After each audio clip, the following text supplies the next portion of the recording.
Good morning. I'd like to welcome everyone to the budget session this morning. If you will join me for a moment of silent prayer, and then we'll do the pledge of allegiance.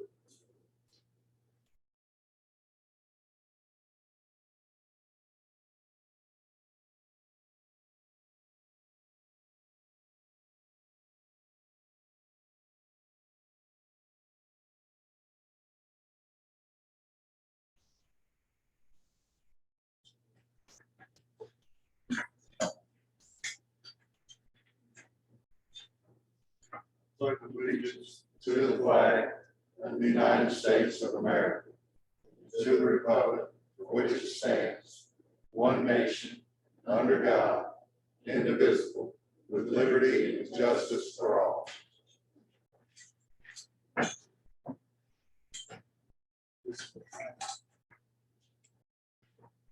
Miller, I'll go ahead and turn it over to you so we can start.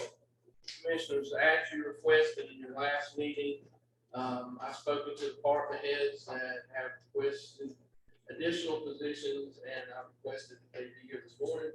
We have a number of department heads already here, so if it pleases the board, I'll just go ahead and start calling department heads up, to discuss the need for their additional positions.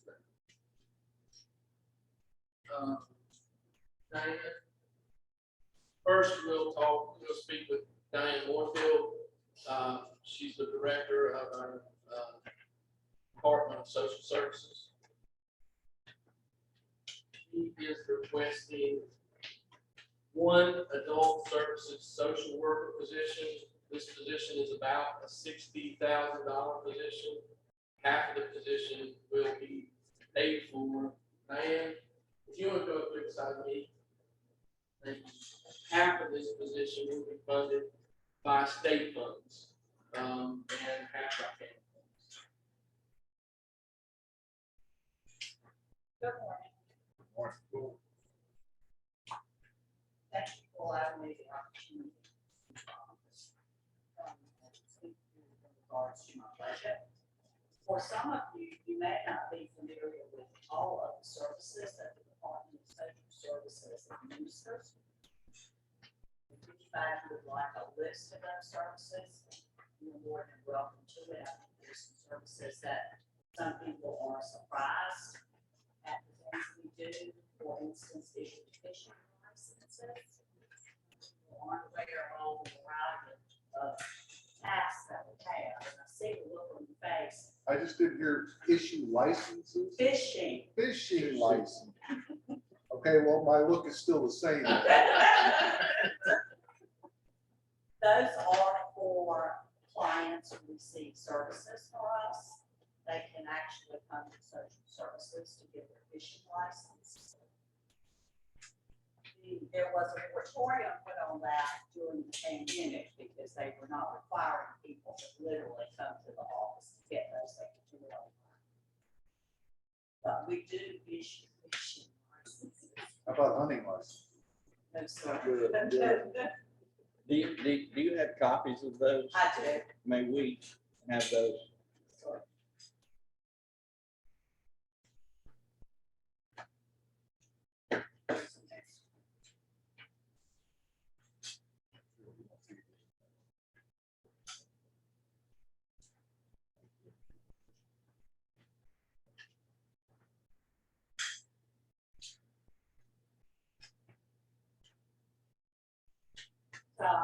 Thank you. I appreciate the opportunity that you allow me to introduce you to all of the services that we do with social services.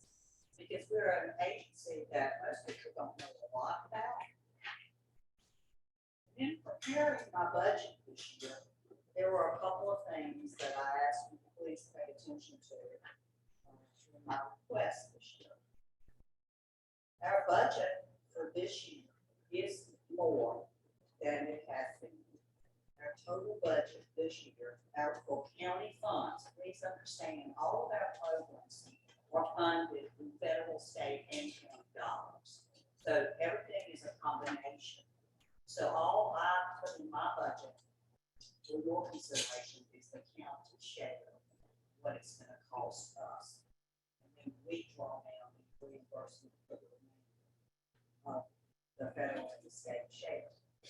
My budget this year total of $1,658,217. This year, it is $170,040 more than last year.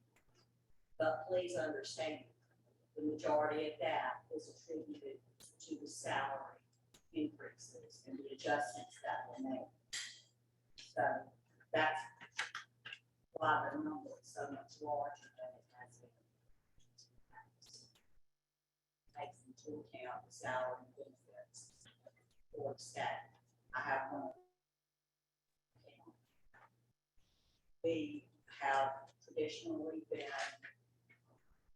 underpaid compared to the other agencies. So we did receive a large amount in the salary adjustment plan. So that's why that number seems so large this year.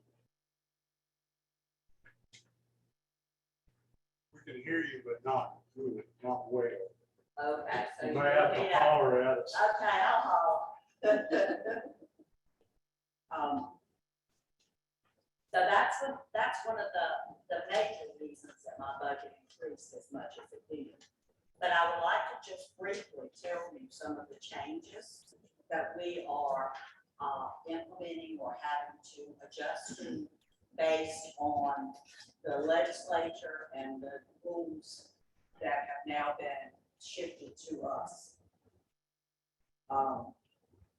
We in child welfare are really struggling. There have been some new laws put into place. One is the Family First Prevention Services Act, and it gives us a 14-day limit for reimbursement for congregate care for foster children who are the responsibility of Castle County.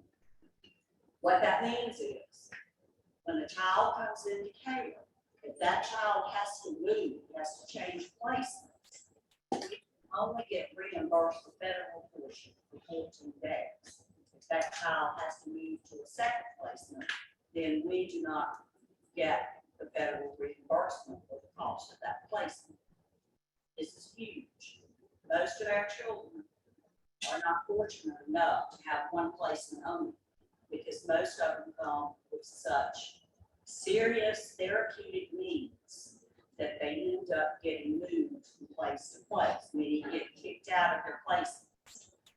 We had one child who was actually placed in South Carolina, and we had to transport that child to South Carolina. We are required to go back and have a visit within 7 days, and then we have to see that child every single month. So for a period of time, we were traveling to South Carolina. Fortunately or unfortunately, that child got kicked out of the placement. We were able to locate another placement that is in the state of North Carolina. But these are the kinds of issues that we're faced with, and then the federal funding saying that the child has to change placements, then that's not a good thing. They're not going to support that anymore with the federal piece of the reimbursement for the cost of care of that child. They also, the legislature raised the rates, the foster care rates, and how much we have to pay our foster care. So that was an increase that was figured into our budget. The legislature has also increased the cost of the personal needs allowance for our elderly population, those that are in facilities. So we are experiencing an increase in those rates that are retroactive back to January of 22. So that's included, and that is increased by $24 per client, and 50% of that is county money. We have to split it 50-50 with the state. So we have to pay 50% of that. So that's added to our budget this year.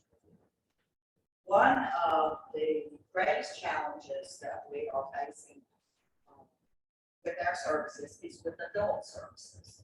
According to all the census data, our elderly population is growing very quickly, and staffing is expected to continue to increase over the next years. Our numbers, we're going to see a larger population in our elderly group than any other group.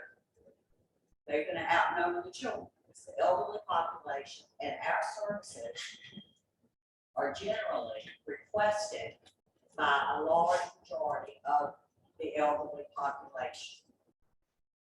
There are all sorts of services that they request from our agents. So we are seeing a significant increase in the numbers of folks that we are having to serve.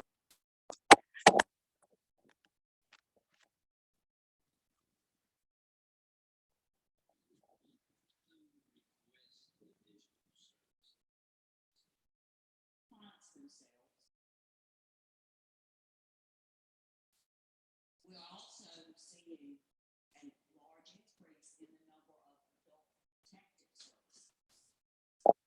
Those are investigations that we're required to do. Those numbers are increasing every day. What we're also seeing in our adult population, we're seeing a more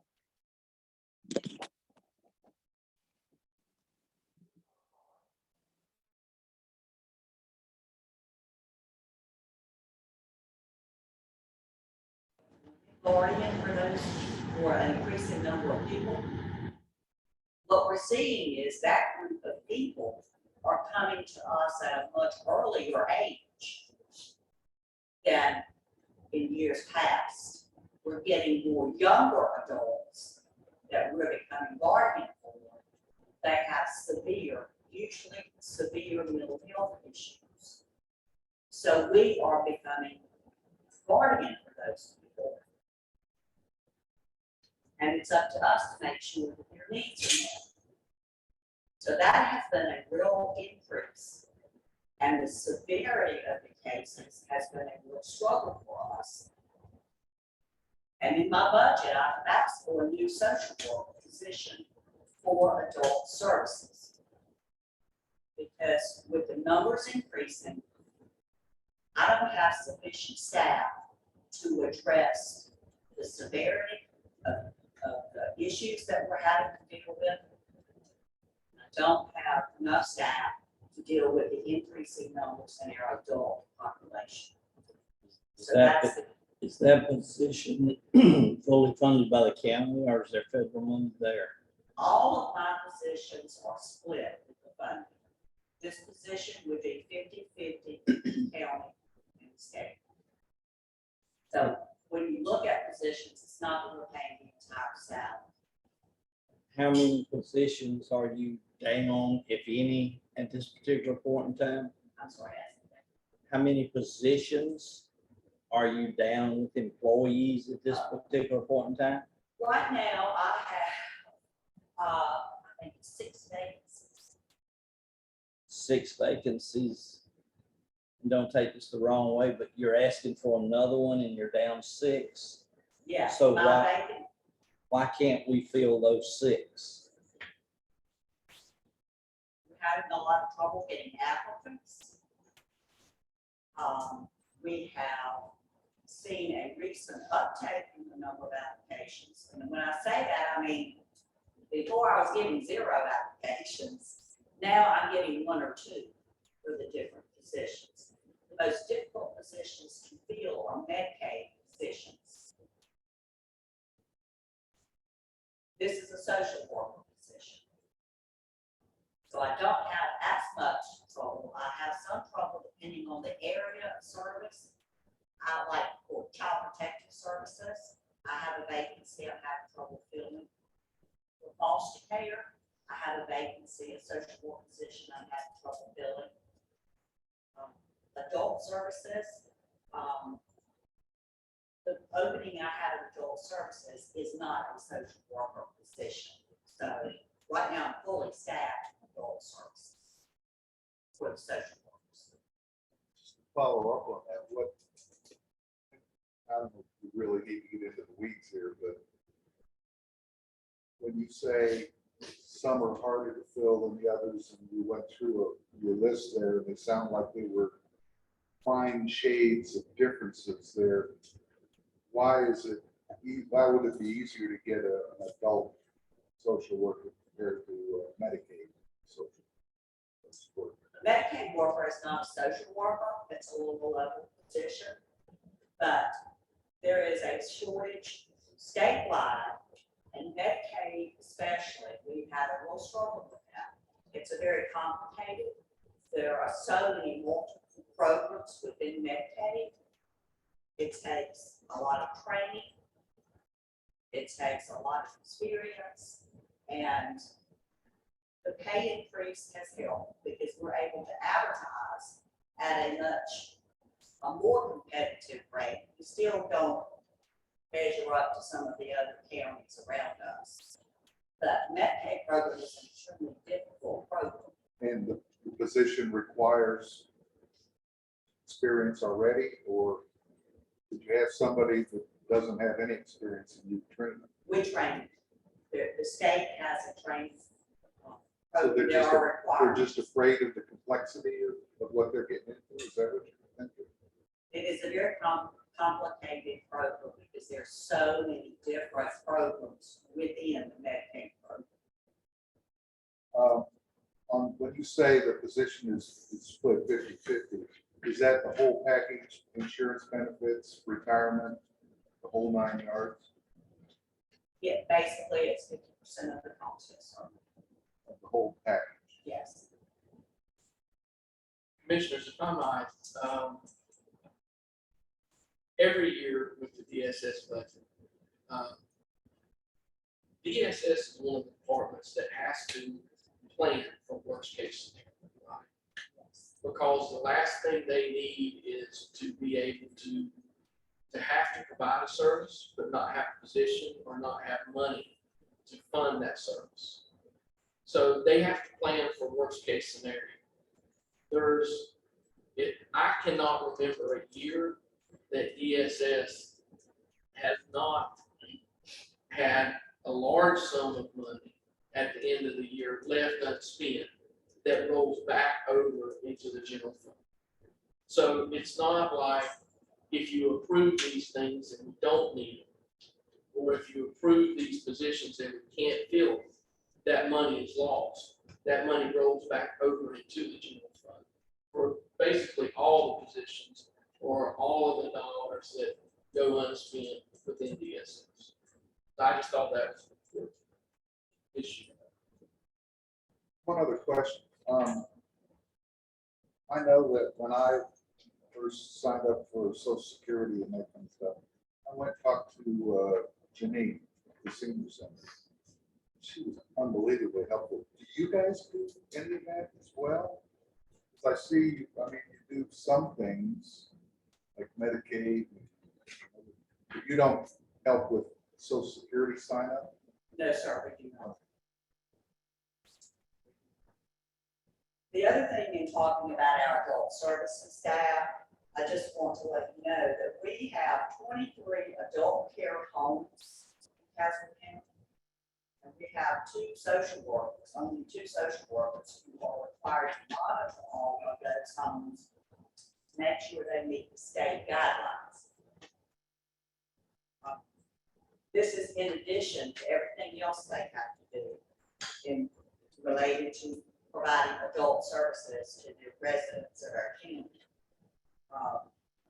They all wear multiple hats. It's not like we're so specialized that one person does one thing and that's all they have to do.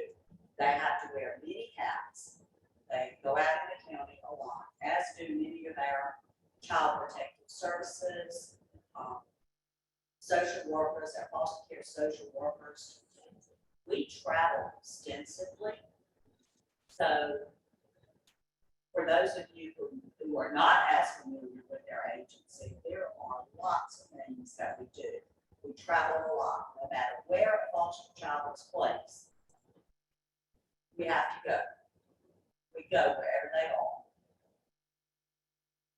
So, if you have any other questions about that, please feel free to ask. But I do ask that you please consider my request for another adult services social worker. Because it's not going to get better. The census data shows it's only going to get worse. That is a very vulnerable population. And they deserve everything that we can do to help keep them safe and keep them healthy. And that's built into the manager's recommendation. Yes, yes. Any more questions, Ms. Moorfield? Thank you, ma'am. I, Commissioners, before Ms. Horfield leaves, I just have one other thing that I would like Diane to kind of update the board on. I'll discuss this with you later on today. But just so Diane can weigh in ahead of time, Diane, do you have a minute to talk to us about the vehicle situation? Yes. Okay, so you have, 5 years ago, 6 years ago, we didn't lease, we bought some Ford Focus vehicles. Can you talk to the board about the condition of those vehicles, the problems that you're seeing, and so on and so forth? Well, as you can probably guess from what I've already said, our staff travel a lot. They're required to travel. The Ford Focus cars are the smaller cars. We have to do things like bring children in. When we have custody of a child, we have to bring those children in to allow them to visit with their parents or their siblings, their families. The Ford Focus cars are very small. We ran into a large problem at times when we were required to facilitate visits between children and their families. There were times we had to use 2 cars because we couldn't fit everybody in the car that we needed to have come together for a family visit. The other thing is with the miles that we put on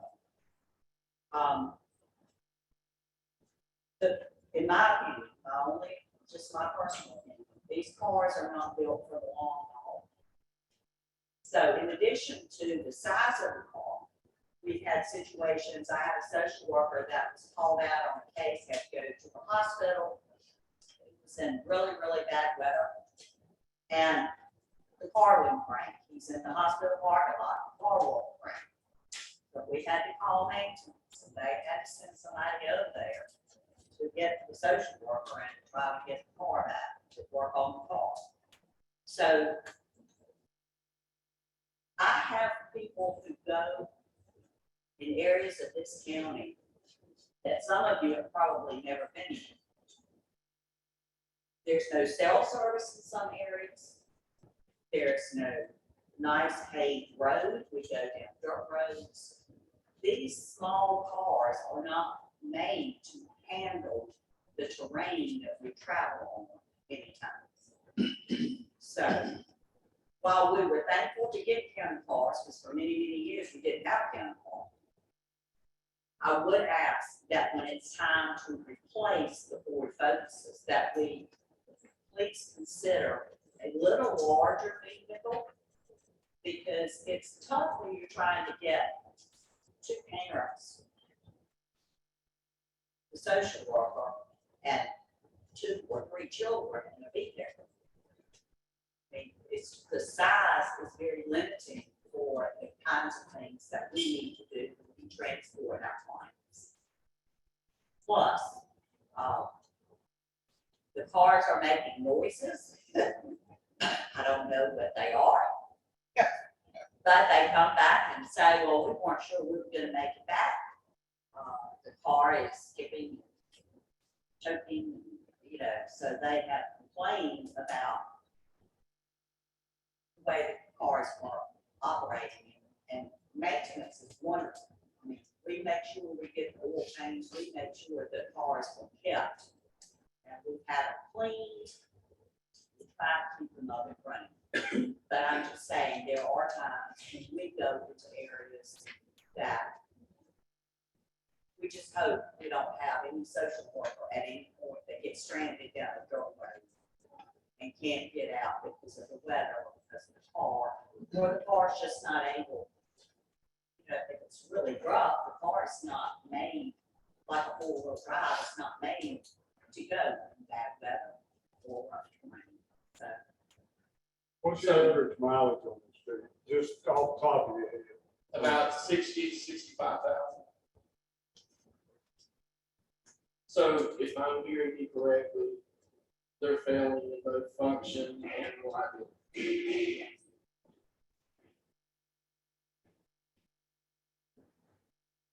Are, And are they requesting any, is that part of any of the lease? no, I'll talk to you about that a little bit later. Yeah.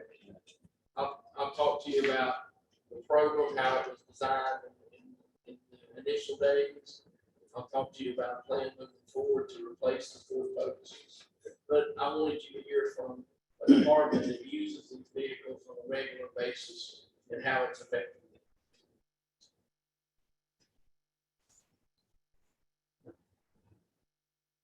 Thank you, Mr. Thank you for all you do. Thank you. well, thank you for being willing to listen and to recognize all the various kinds of things that my staff do every day. I've already got a lifetime fishing license, so I won't be starting with it. I'm not sure if you qualify. Oh, okay. Thank you.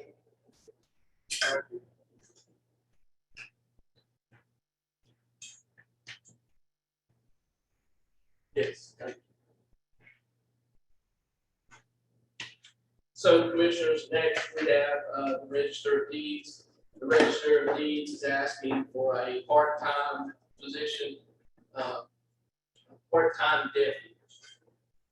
So I'll ask Ms. Mitchell to tell you about the part-time deputy position. Good morning, Commissioner. So I have some different reasons. You're gonna have to speak You're up. gonna have to speak up, holler out. Oh, yeah, I'm here, I can't hear you. I'm gonna focus on one main issue that I see that I may need to implement a part-time deputy. I'm gonna read it off here, give you an example. This year, we have been tasked by the records that all the registered of deeds in the state of North Carolina will implement a mandatory NC days into our system. And what that means is, right now, in this county, if you come in and get a death certificate in my office, it's only for that county. Our county. And if you get a birth certificate, only for this county. With NC Day right now, it's just for death, that you can come in my office and get a death anywhere in North Carolina. In January 2023, they're going to implement births, where you can come in my office and get a birth anywhere in North Carolina. That's a great thing. So, you know, with this implementing of this mandatory NC database to issue birth and death from anywhere in North Carolina within a certain date range, what that means is you can only go back to 1971. You didn't need birth or death before that. Let's see, 1971 and up. And I've seen a need in the last several years. As a matter of fact, a couple of years ago before the pandemic, I was trying to get with births. You can still get that in place, but it's not mandatory yet. Only if you want to put that in your office. And I was trying to do that when the pandemic happened. It's kind of the wayside to where I could issue births from anywhere in North Carolina in my office. Because right now, the county's so small, we don't have a hospital. We're not, it's just older births, older, way older. So this is going to help out us a lot. And I see it because a lot of people come in and they birth in Orange County or surrounding areas, and they think we have it because we live here, and we don't. So that's going to be an uptick on customers coming in, turn away. Like I just said, this will result in the need for additional staff to help with the expected volume of additional workload we will be experiencing. In the past, this is another example. In the past, while working in amendments, so we'll have to do amendments on this NC Day too. Amendment is, say someone, say it's the incorrect birthday, or something was misspelled, something kind of minor. In the past, when we were working those amendments, we could work it and put it down when a customer came in, or when an attorney needed something reported, or when the phone rang, we could just set that down and help the immediate people coming in door. With this system, once you get on it and work it, you gotta work it all the way through, which can take 10, 15, 20 minutes. We don't know, we have not experienced that yet. We're just basing it on kind of how the setup is and what we've done in the past, which means that customer or you know, whoever will either have to go to voicemail or switch over to someone else that's not busy or things like that. Or the customer has to wait until you get finished with it. Of course, you got to consider training on this database also. Let's see, and that includes amendments and delays. And what I mean by delays, we're also tasked with if someone was born in Castle County, but they don't have a birth certificate, they can, and we correspond with a records with the middleman. We get all the information from the customer, we send it by records, and, you know, snail mail, back and forth, faxing and things, that's the thing of the past. And now, you know, because they're contactless, this is the new, and we have to work that completely while you're in that database. You cannot just sit and let it sit and go with the customer and so forth. And another thing that several different reasons that I've seen a need for part-time, and I want to just touch on this one, and I want to touch on the fact that I'm getting them through the years since I've been there. I've been people coming with passports. Rockingham County issues passports. I'm still seeing people come in with passports. And I would like, with an additional help, what that's going to do is, if I'm able to issue passports by appointment, it takes 2 employees, 2 or more, and have no less. And the catch with that is those 2 employees that issue passports cannot certify vital records. They cannot do amendments, they cannot do delays, they can't do anything with vital records. That's the passport people. And I was hoping that maybe, you know, with a part-time person who would help my deputy out front, that would be tasked with vital records, you know, things like that, and myself and my assistant would be issuing passports. That I think would be a great addition to my office. It would be like a one-stop shop. Vital records, all your reporting, all your passports. They can get a birth certificate there, we can pull it from the state, and then bang it right there. So it's just I'm sorry. Can you guys hear me? So, Commissioner, do you have any questions for the registered deeds?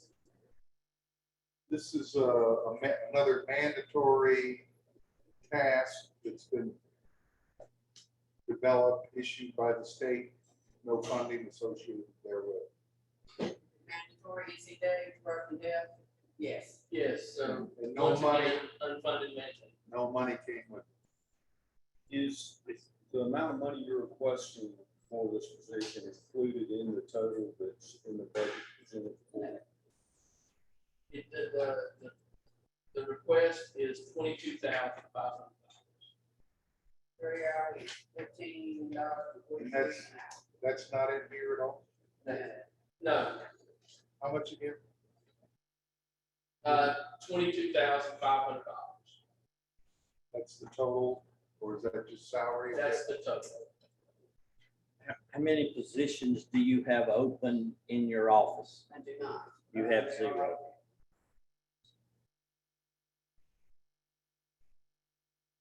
If I may, can I touch on that? Through the years, from J.B. Blaylock up,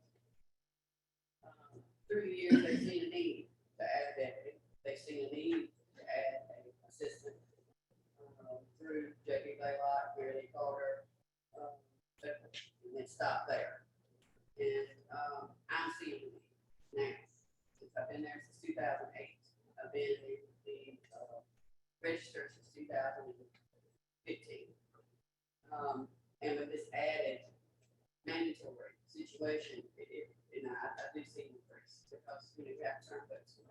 Because we are county, no hospital greatly help us out, and I have no choice but to do it. But you have to take into consideration my assistant and myself are certified. And what that means is we have to have yearly credit, which means we have to go out of town. We have to go out of town in March for legislative education conference. We have to go out of town in September for several days. 2 or 3 days on the one in March and 3 or 4 days on the conference in September. And then you have district meetings. You know, but soon it was better. You may have to leave office, but you have to be in front of the computer, you cannot go to help customers and things like that. I like, and since, for years, since I've been there and in the past, they always like to have 2 people in the office at all times. One can do it. I've been there. I worked all year and did it by myself.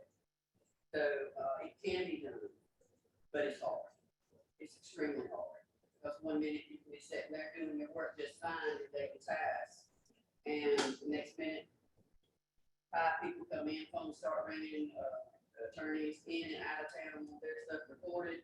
And, you know, it can get hectic quickly. And if one person's in that office, which I have experienced along with my staff members, that mistakes are made.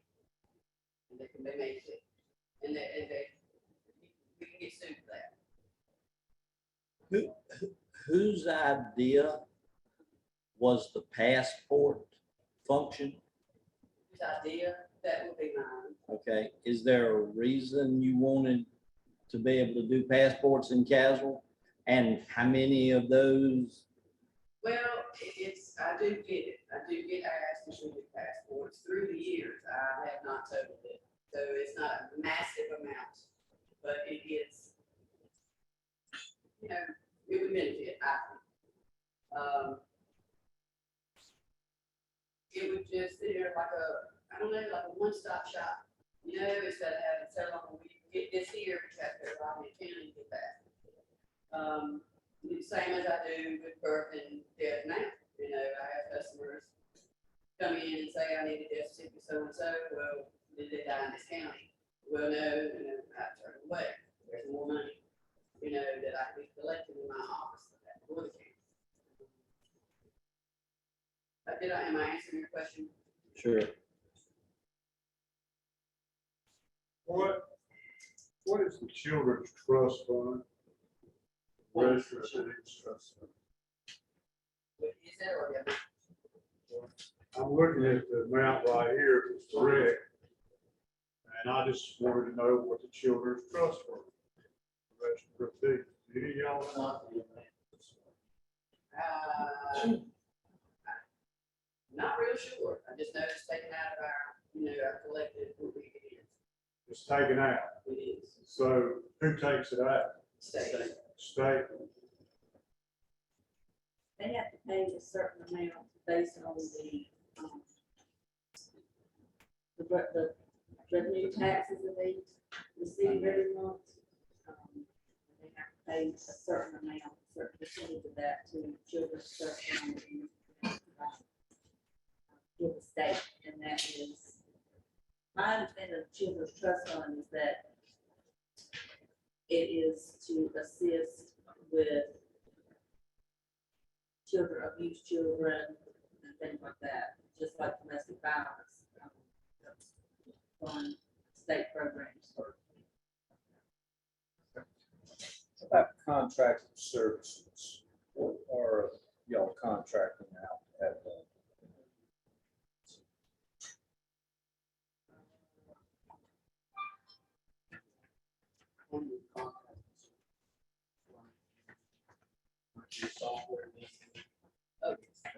Did she send us that in the package you gave us? I'm not sure. Yes, I thought I read it, yes. they don't have a lot of contracts. Yeah, what, but they're necessary. 4 or 5?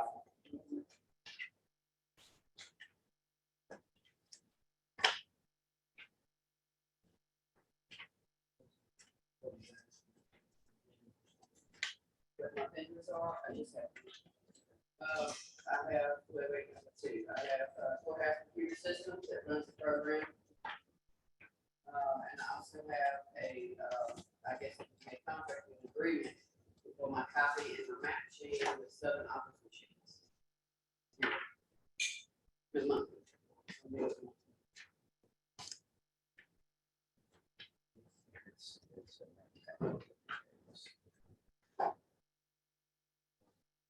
Commissioners, are there any additional questions for the register of deeds? Oh, yes, right. All right, thank you, Jesus. I appreciate it. Thank you very much. Thanks.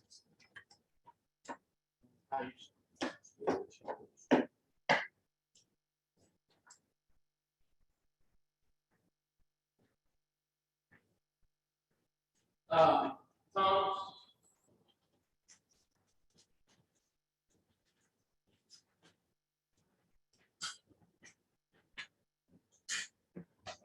All right, Thomas, tax department is not, requesting additional positions, but it was requested that Mr. Bernard be here today. So, Mr. Bernard's here, if there's any questions for him about his office. We're happy to have him.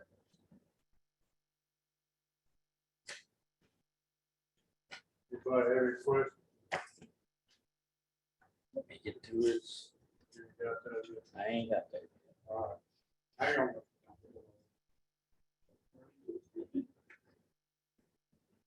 Is the stuff you left here the same as in the book exactly? No, there's updates. That's what I thought. So this one is the updated. It's About 4 pages. And the updates are the updates, 4 pages in. the updates look that at you expenditure. requested, the changes that you've asked us to make. There's some additional information in the back for it. You made the revenue.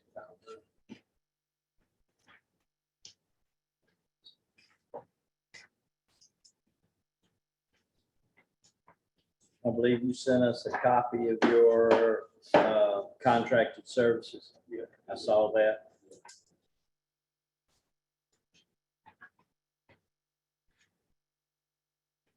Now, I noticed the only question I had for you is you went from $1,500 to $7,500 in mileage, and then you put slash appraiser.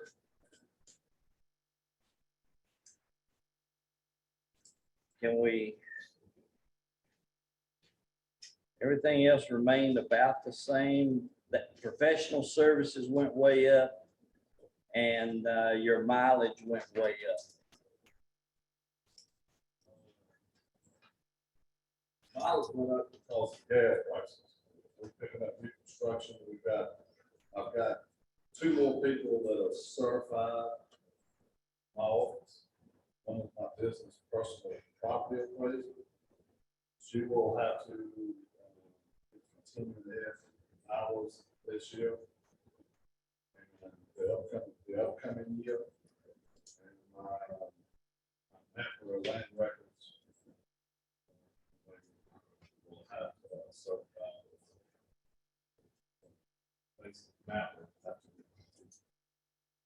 Do they have to put eyes on the property, or can they go by Google Maps and the pictures the inspectors are taking when they arrive on the scene? Our appraisers go out, they put eyes on the property. They have to pick up the construction. They have to measure the construction. Google Maps, that is building in progress. But they have to go out, they feel, they do the actual measure. They go out once a construction time, or do they have to go out as often as building inspectors? They go out numerous times. In other words, they go out and pick it up as of January 1, closest. They get to January 1, and they get building permits. Our office, they get building permits, progress that's going on there. And a lot of times, we go back out, get it a house before it's completed, we can get idea. What's that? How many bathrooms? Grade? So inspector information doesn't give you that information? Commissioners, I'll just point out that in his budget, his mileage reimbursement and appraiser did increase. However, his travel decreased by $3,000. It's the very line above that. So those lines were somewhat interchangeable. So I know 1,500 to 7,500 looks like a huge jump, but the travel decreased by $3,000. And then the other one was the professional services / billing went from 40,000 to 100,000. Well, I think, Melissa, that we put it all together. Yeah. That is all professional service. Okay, so you combine the three things, I believe I remember. Okay, got it. That would be the best. Okay, got it. Is Came that, down and decreased. Yes. is that part of the delinquent tax collections? That is- Professional services. You're talking about the foreclosure process. Talking about when people do not pay the taxes and you have a local law firm that steps in and collect that money. Was that part of those increases? No, How much was that total last year? 98,000. that's what we had. in there. Put it all- That's what was appropriated last year. We've got 75 in that now. And show the current. No. That's. And here again, that's a pass-through expense. We only pay out what we receive in. So if we receive in $30,000, that's what we're gonna pay out. If we receive in $100,000, that's what we're gonna pay out. So it's just a pass-through expense. With that expense. Those fees are not paid to the law firm. So that was my next question. Is that strictly fees paid to the law firm, or does that total of 90K last year involving the amount of tax that was went after? In other words, is the tax that you collected part of that 90,000, or the 90,000 purely what the law firm made for doing the collection? It's purely legal fees. Legal Okay. fees. Charged that. by- Thank you, sir. Charged by the attorney, by the courts, by the trust.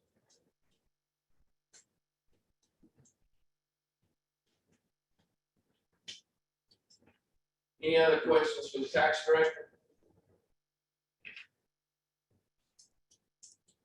If not, thank you, Tom.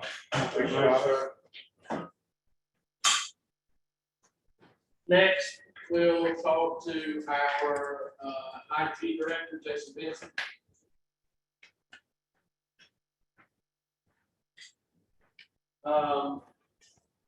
Just a second.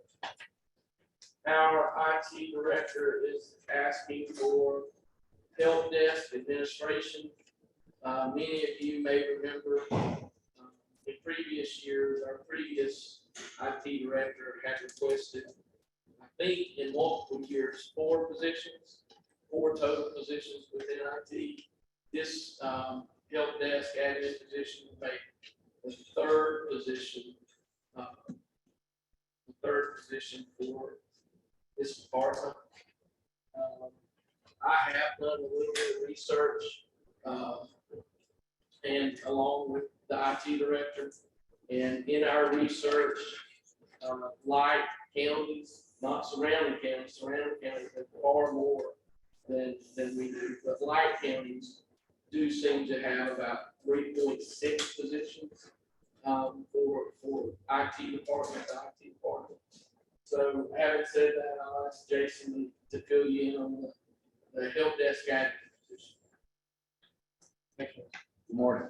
Good morning. Speak up. Thanks for giving me the opportunity to speak to you this morning. I'm asking for a help desk administrative position. because as you've met with Register of Deeds this morning, you met with tax department this morning, you met with DSS, all of them provide services to the city counties, and all of them are dependent on our IT infrastructure. If our infrastructure is not far, they can't do their job.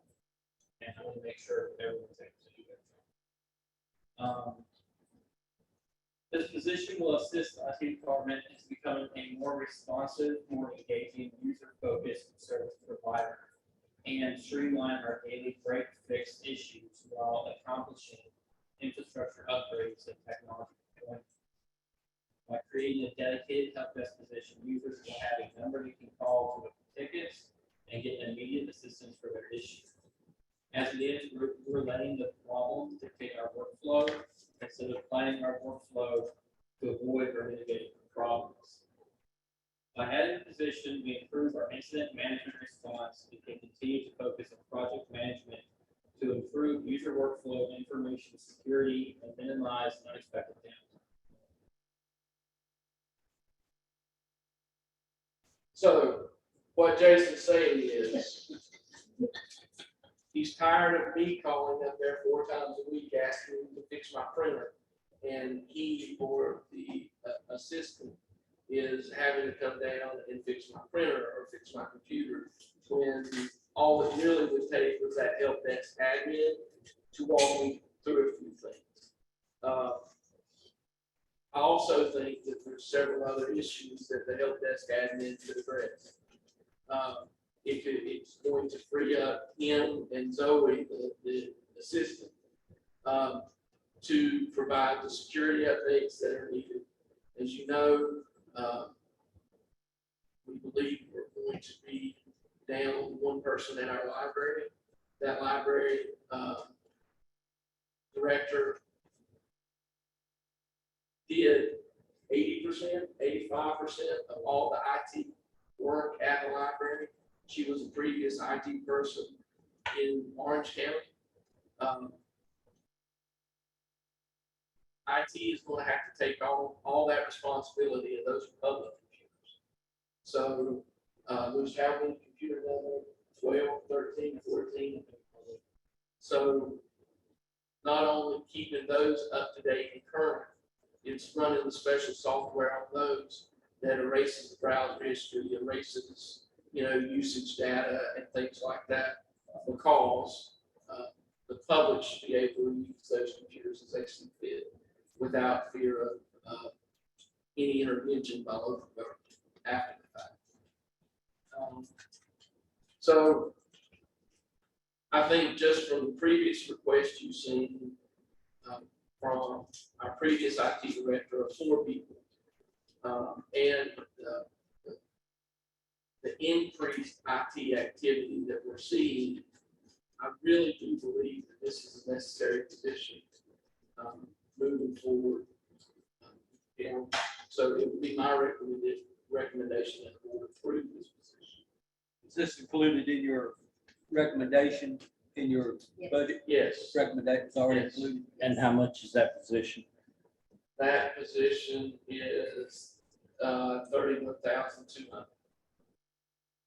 That does not include benefits. So it's probably more like 40,000. But the benefits are included in these calculations on the spreadsheets. Yes. Okay. Are these numbers the same as what you look? 31,500 is the same, correct?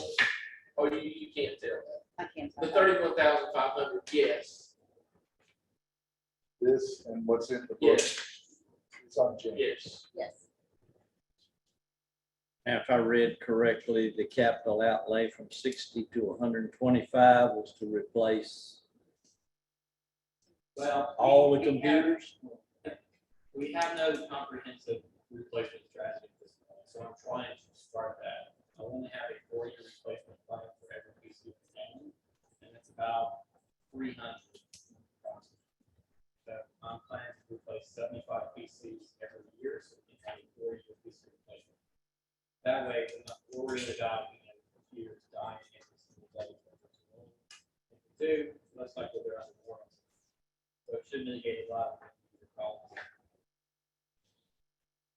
And does that have something to do with contracted prices jumping $72,000? A lot of that was more like an integration of some other costs that were being spread. Trying to get everything in place. Also, I'm not really sure that I understand how his plan for contract services was before, because there's that much contract. It's going through the bills that we're paying on a monthly and yearly basis. It racks up to pretty much that number. So it's more like, I think some of the money's coming from capital outlay, and I'm just shifting it over into where it needs to be to make sense. Well, even if you had capital outlay together last year along with the contracted services, it ain't coming nowhere close to what you put in there. Just because I'm looking forward to a bunch of projects to improve the status of our infrastructure, because we're running critical sheriff department programs on the server that's running server 2008, which went in with life 2 years ago, which means it's a security nightmare, so it's not getting updates. It's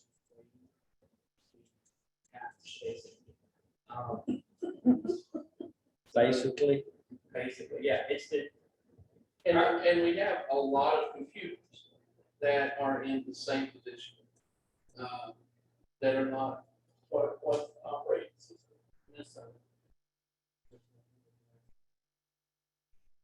So this isn't, some of the stuff isn't, we would like it, some of it's almost necessary. If you could make replacements within, 4 to 5 years, equipment that we need to, or literally just sitting around waiting to have problems with its stability and integrity, and we have to deal with that instead of planning and avoiding it. And how long is it going to take to replace 75 computers? We'll be lucky if we get that. That's my goal. But it's going to be a hefty project, which is why I think it's the without the position, I'm not sure that. so you're saying even with the new position, it's gonna take a year to replace all this stuff? Well, I mean, if we can focus on, that's just other projects. But if we can focus on that, we have to replace at least more than one computer a week. So if we can get on a schedule, we're doing 3 a week, then we can get the 75 down and then that project's complete. Still a hefty thing, especially right now.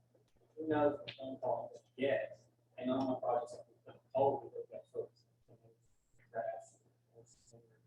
Why the service that's not working. And what you say other counties had employees? Like IT. counties and population evaluation have about 3.6. Best I can tell, about 3.6. On these replaced computers, we save the county a bundle of money by leasing cars versus buying them. Explored that, is that available? Does that make sense? It's not something that I have explored. I do have a contact at Dell that I've been, taking quotes from, to plan my budget, plan to upgrade somewhere too. I can talk to them and see if that's potentially something that they offer as well. I would not be opposed to a situation where their devices here that are under warranty, and then once they're not under warranty, but replacing them. But I would have to get to that. My experience was that when we went to lease computers, there was, the benefits certainly outweigh any inconvenience there was with the administration. And the cost is low. And you don't have people hanging on to obsolete computers because they don't want to change or upgrade or do something like that. I mean, it's just part of their job to have it replaced, updated, worked on. really highly recommended. So is this 125 to 75 computers you plan on replacing each year? So we'll see the 125 each year plus whatever else has gone up? As long as it goes according to plan, that's probably accurate. I may be looking at doing some other projects that add to that. I know I've got, two servers that are going end of life in October. So I'll need to try to put those two in place. Next fiscal year. So it should be pretty much the same as a minimum, I would say. But it's 75 computers, it's 50 monitors, and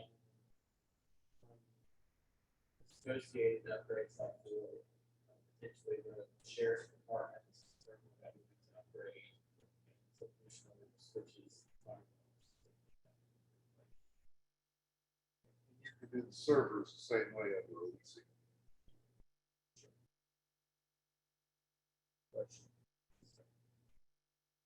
We're going from 248,000 and change to 444,000. That's about a $200,000 increase roughly. If you couldn't get everything you're asking for, what is the necessity items that you would have? So, I mean, the contracted services where that's at right now is pretty much what we need. Paying for our email accounts, paying for, the firewall, paying for access points, daily operations.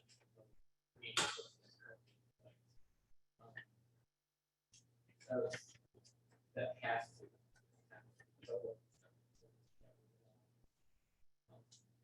And we really can't sit around with the infrastructure. Serve and hosting.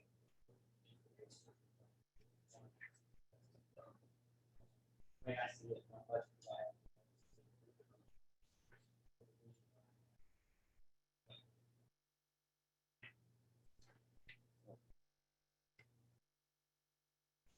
Any additional questions for IT staff? Thank you, Jason, appreciate it. Thank you, sir. Thank you, Jason. Mr. Chairman, can we take a 5-minute break? Yes, sir.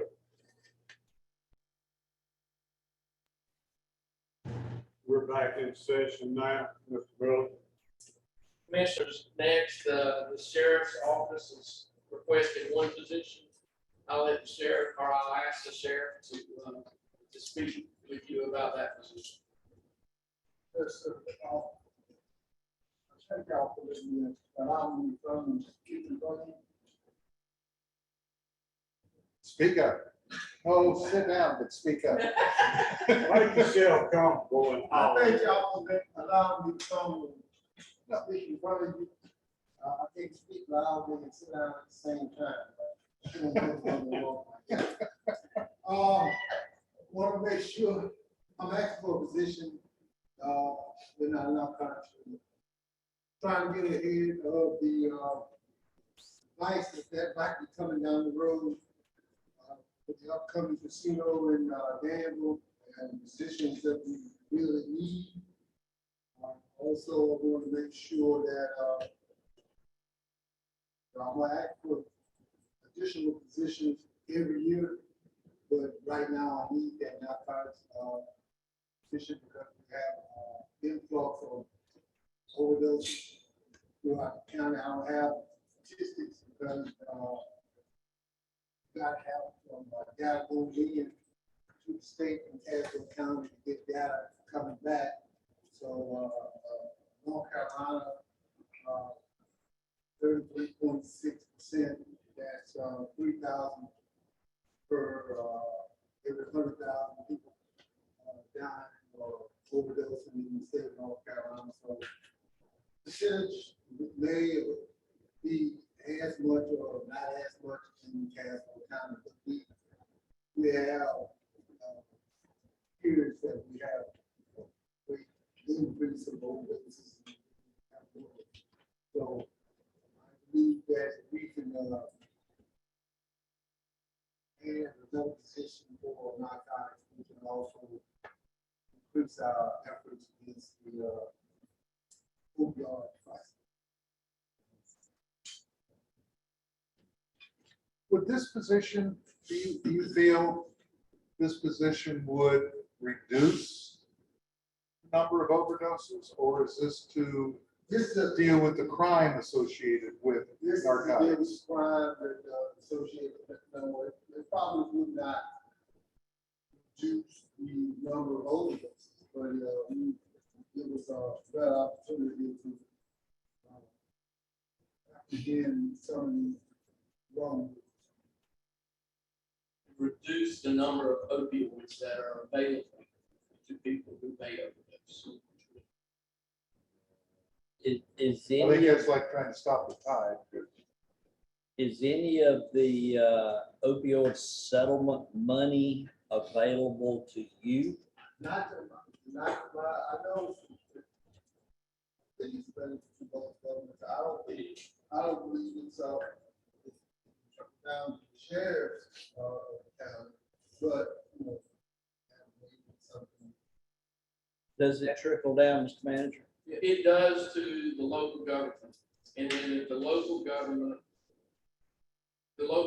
needs to form a plan on how it's going to use that money specifically to combat the opioid crisis. One of those may be an officer or a narcotics officer that specifically looks at opioids and opioid addiction. Could you find that out for us pretty soon before we, if we can fund that position through the opioid settlement, then at least a year or two worth of salary could come from that. 18 years. But that amount of money is pretty, is that like 50 grand? Yeah, it is. It's, I think, $54,000 a year for it. And that's why I said, Yeah. but When does that tap start? Soon. So we're supposed to receive first tranche of money this year. This calendar. Which would be November, whatever. Maybe as early as July. It comes in a lump sum, Yes. and that's not reflected in any of the budget. No.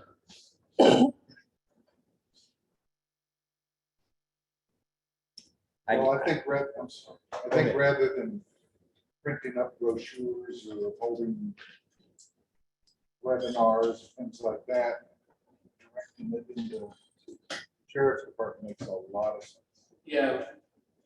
I'm sure we have the North Carolina City and County Managers Association meeting over the next 4 days. And I'm sure there'll be a lot of discussion about the use of opioid funds at that conference. So I intend to bring back like that. there are programs being developed statewide There, to use this monies for. That we've been, in pharmacy, have been made aware of. Now, I get back, Sheriff, you and I have talked personally. I get back to the SROs. You may correct me if I'm wrong, but the new bill that just passed the Senate, I believe, has SRO monies within that bill if passed by the House.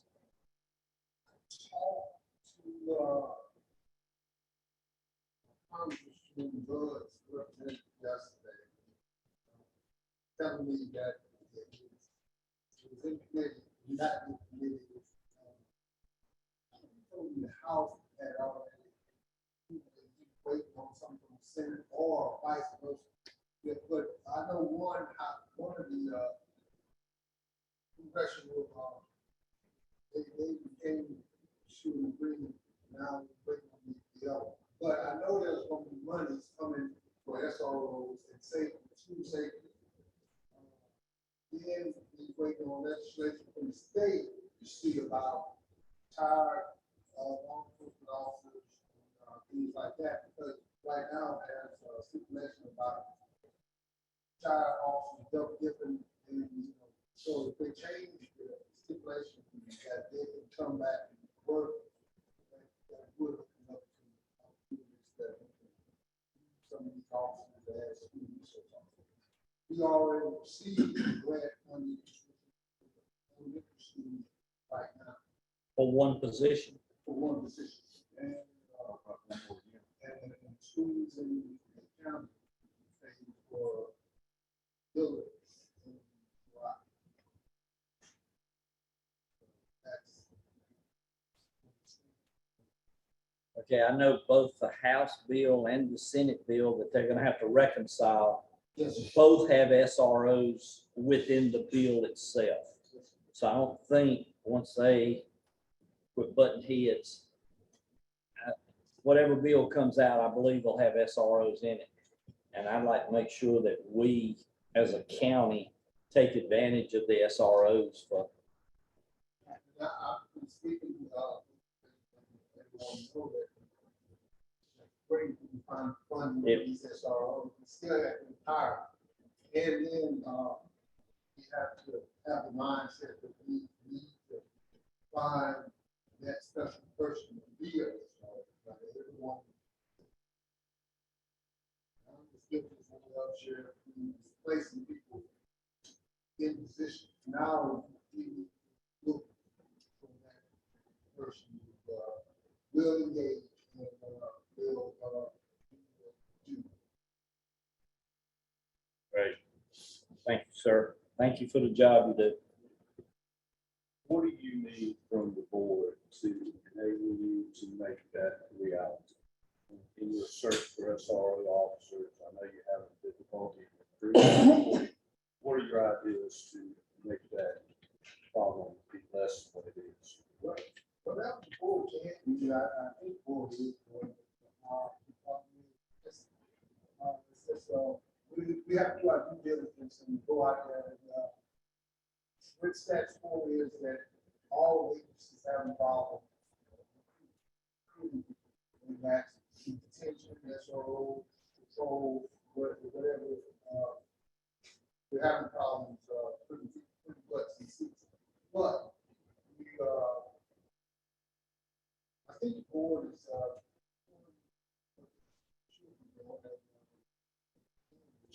to help us, and that is, continue to, support, emergency services and,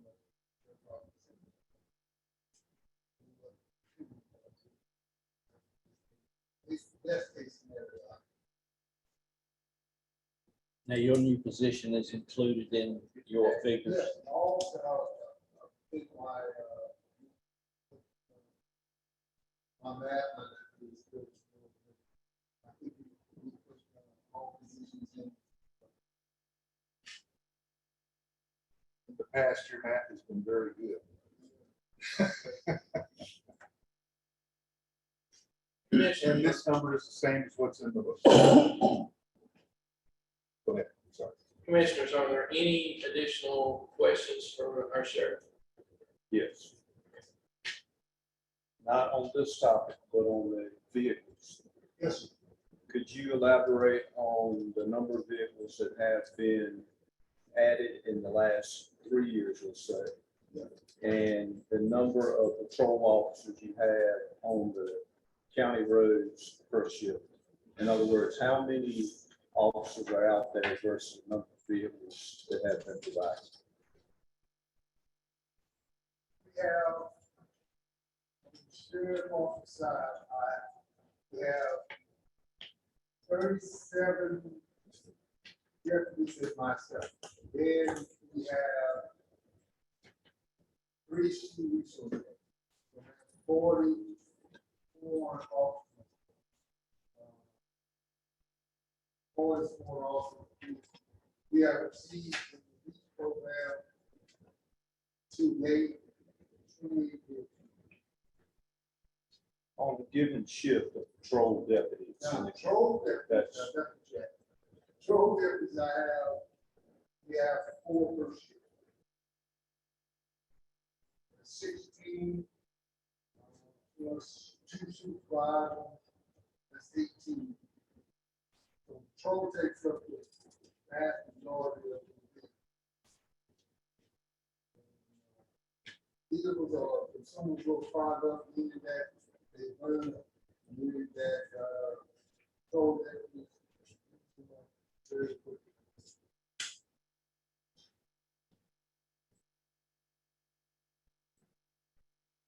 Have you gotten the last ones that we have already approved from last year yet? No, sir. We received one, yes, the day before yesterday. So, that brings the number, we have 4 more to receive from last year. So that puts us in a bad spot that it takes so long to get.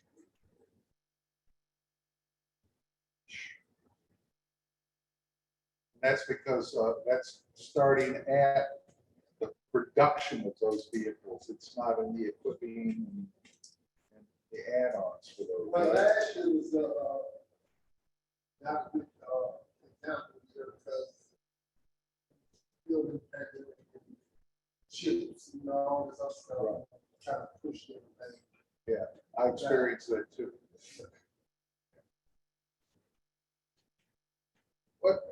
You're probably one of the bigger users of the enterprise lease system. This is a little off topic, so pardon me, but how, is that working well for you? Is that been the right thing to do? Other than the availability? Yeah, it's getting vehicles and, I appreciate that, but yes. When they're coming And the maintenance and the notification and the tell you what to do when. And the 36,000 you put in capital outlay for motor vehicles, is that to put your decals, put your radios, put your lights, put your siren, all that's, all that? Okay, great, thanks. Any additional questions from the sheriff? One more, but it's unrelated to what we've been talking about. It's in reference to the jails. And I know all this was implemented before you ever became sheriff, but when the jail was talked about, the common wisdom was it was going to be a revenue generator, but it has always been a consumer of tax dollars. Is there any way that the revenues can be pumped up on that jail in reference to the capacities of housing prisons? Well, the year before the pandemic, jail revenue $1.2 million.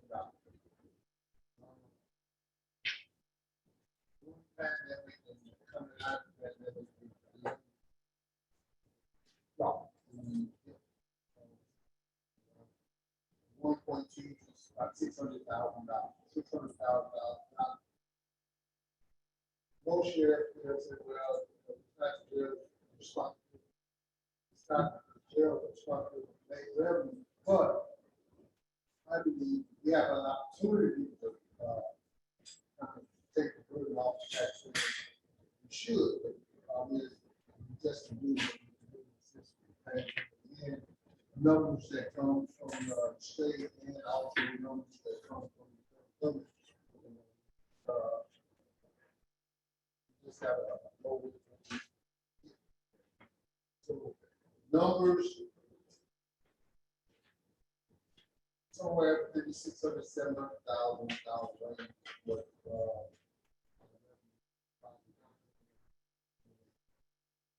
What does that reflect in capacity of the jail versus what is actually in there on a regular basis? I think the population, our average population is right now is from 70. So jail holds 100.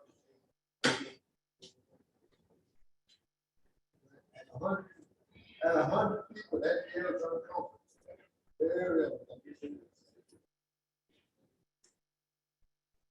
So jail holds 100 people. I think average population is 70. How many of those will be local? I mean, not exactly, you just small ones. I say local, we have 20, I say that was like 25.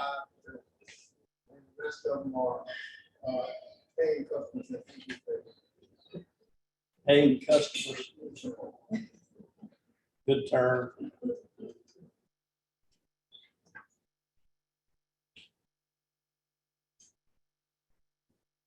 Any additional questions for the sheriff? So commissioners, Thank you, Sheriff. while the sheriff's still here, there's been a lot of discussion about safety and security for our children in our schools, and I think that's a great discussion to have. While the funding request may be in line for the commissioners, the responsibility for the safety and security of our students rests squarely on the shoulders of the Board of Education. I'm not aware of any incidents surrounding shots fired or active shooters around any school facility. However, in the past, there have been several incidents outside and around the Gun Memorial Library that required the attention of the sheriff's office and required the library to lock down the premises. The responsibility for funding and the responsibility for making sure county facilities are safe and secure for our patrons and for our children rests squarely on the shoulders of staff and the Board of Commissioners. This is the second straight year the library has requested a deputy for the library from 3 o'clock to 7 o'clock for both Parks and Rec, which has also seen incidents, as well as the library. I'm going to respectfully request that the board approve an SRO type position through the sheriff's office for both the Gun Memorial Library and for Parks and Rec. Now, I'm happy to answer any questions. I also have our library director, Rhonda Griffin, on the phone, and she, I think, would like to talk to you a little bit about this position as well. So I'll bring the phone up.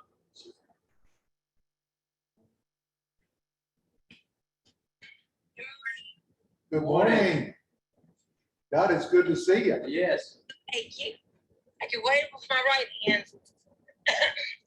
So I just wanted to point out that we average, Sheriff Jordan can contest, we average about once a month or so calling the sheriff's department for fights or bicycles stolen. But we've had several more serious incidences. One of them included a shooting right outside the library where we went into lockdown. There were children there, there were teenagers there. We went into lockdown, and then we found out after that when the deputies watched the cameras, we found out after that one of the shooters has casually walked down the street, walked into the library, and we had locked him in with us. So, as you know, First Amendment right covers libraries, so we can't judge or determine who has the right to come in or not. Everyone has the right to use the library. That's the First Amendment right. But we do want to make sure our patrons and our staff are safe. So I'm just requesting again that just from 3 till about 7, right after school comes out, that we can have maybe a shared deputy or a shared SRO with the library and Parks and Rec so that a police presence is there occasionally and maybe can deter some of these incidences. Do we have any questions? How about that? How are you doing? I'll be happy to answer whatever. Do you have the available manpower already on duty and staff that can do that, or? That was a request from last week. We was going to look at part-time position. To add to her concerns and not to give out too much information, we had a juvenile killed another juvenile on Main Street, and that one of the juvenile being at the library at the same time. And Rhonda, do you have metal detectors at the library? I'm sorry, I don't know. We do not, and the reason is most libraries do not, because they go off so often. We don't have the authority to search people's bags. And the metal detectors go off so often with book bags, with people coming in, that it tends to upset people more than it actually helps. So most libraries do not have metal detectors. And And I'm not asking for and full time, just occasional police presence would I think deter some of the issues. And if you had metal detectors at a library with the metal detectors going off so often, you'd have to add additional staff to monitor the metal detectors and search for people, so on and so forth. And that would require it. So do you feel that 3 to 7 is the right window for this? I mean, is that the most effective time? After school, when the kids walk from BY, most of our incidences start at school and carry over to the library because they can just walk to the library right after school. So most of our fights and incidences happen right after school. Most of the time, that is because the children or teenagers understand that there's authority figures at school. There's an There is an SRO, SRO at school. there's an SRO, there's teachers, there's authority figures, and there's consequences to their actions if they're there. Right now, that same presence isn't at the library. So if we have that presence at the library, our hopes are that that would not come to the library.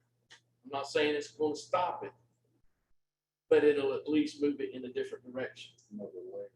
You just made the statement, if I understood correctly, if one would stop by every so often. Is that correct? Yes, if we could have somebody there 2 or 3 days a week. Preferably 3 to 7, Monday through Thursday, and then Friday 3 to 5. But right now is at the point that we need somebody there. And I know we might have to share it with like Parks and Rec because Parks and Rec also has issues occasionally. So if the position needs to be shared with Parks and Rec, and we'd be more than happy to do what we can do just to get that presence. So you're saying 1 to share, One to share kind of like between, we rotate the 1 SRO among the. exactly. That's- Are there any additional questions for Rhonda? I'll put this on the time sheet. You're better. Thank you. Heal up. That position is actually for part-time. And we have part-time personnel. Just trying to figure out what to add. Okay, you've got $50,000 in part-time salaries. Yeah, I was fixing to say, is that enough? If you were to do something like this, can you come back with a figure real soon, how much that could be? I can't. One part-time person, 3 to 5 even, because the schools get out at 3 and they're probably home or somewhere else by 5 o'clock instead of 7. Yeah, but instead of 3 to 7, 3 to 5. Our part-time person, simple, because 3 to 4 years ago, we took over courts. We took over security at the court, so we had to got a man level at the courts and also maintain our constitutional rules of security of court rules. So that kind of added to our part-time budget a couple of years ago. Now, the $50,000 should be enough. Have that position and what other part-time we have, but in addition to the courthouse. So we'll come back with a number.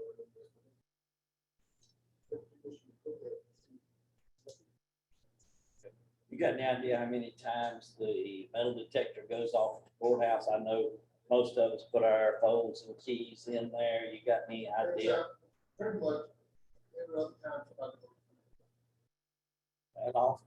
Yes. I mean, if you have an eyeglass case, you have anything, County Manager, number one, none of this is included in any other budget, correct? That's correct. All right, and number two, though, Sheriff, would not, when I think of Parks and Rec, would not their key time be after 5 o'clock? If they, No, sir, they have, open gym, they have open gym. oh, is that what his main thing is, Yeah, their but issue? The problem with open gym, there's no age limit. The open gym is when the kids are in school, and it goes on, but we have, clientele, I think 20 to 30 years old coming there to play basketball. Now, you don't want not let them play basketball because it's open gym, but the problem is, Right. if you think about it like I think about it, you got time after 12 o'clock in the daytime to 3 o'clock in the afternoon. That means 1 or 2 days, you don't have a job, or you got plenty of free time.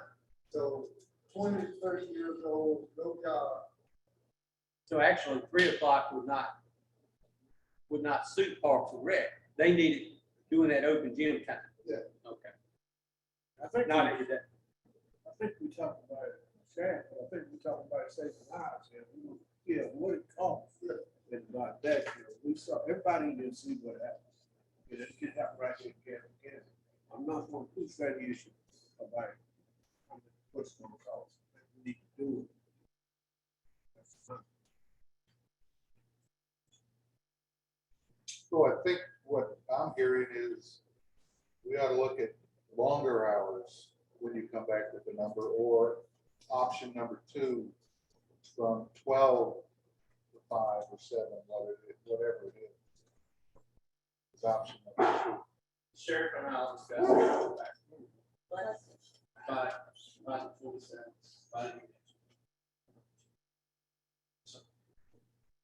Well, I got one more question related to security while we've had the sheriff here. I requested that Dr. Carter and Assistant Superintendent Andrew Tyrell come, but they're not here. But there are 2 of the players that heard a conversation in reference to cameras in the classroom. Maybe you weren't directly involved with that, but Mr. Massengill had spoken with Andrew Tyrell, and at one point in time, they were planning on putting cameras in the classroom, having it linked directly to the sheriff's office, according to Mr. Tyrell.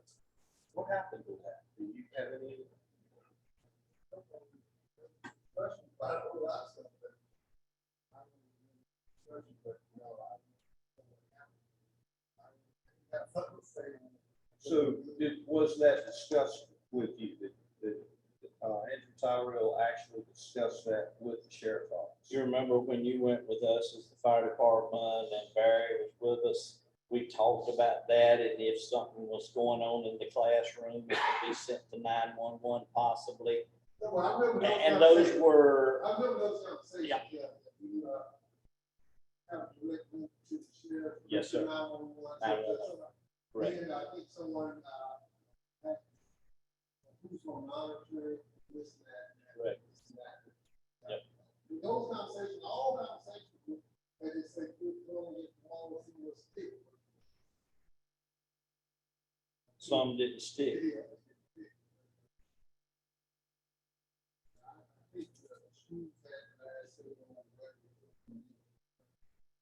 Yeah, I'm finding that out. We're just supposed to write a blank check and they spend it the way they want to with no accountability.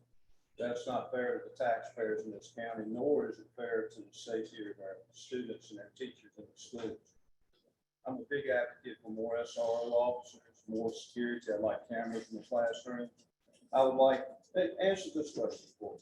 When you took the tour, what kind of passive system on the doors do they have? Is there anything in place if a shooter got into the school system that he could just randomly open up doors to a classroom and walk in? Is there any kind of devices in place where if they're sheltered in place, can the teacher lock that door to the hallway where the shooter couldn't gain access?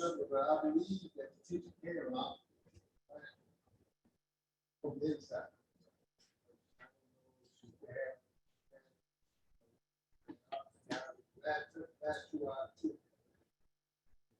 See, that's the kind of things I want to discuss with the school system. I care about the safety of children, but they're not even showing up to talk about it. And it's not going away if they're watching. I'd like y'all to show up. I want to talk to y'all about the safety of our children. Please show up.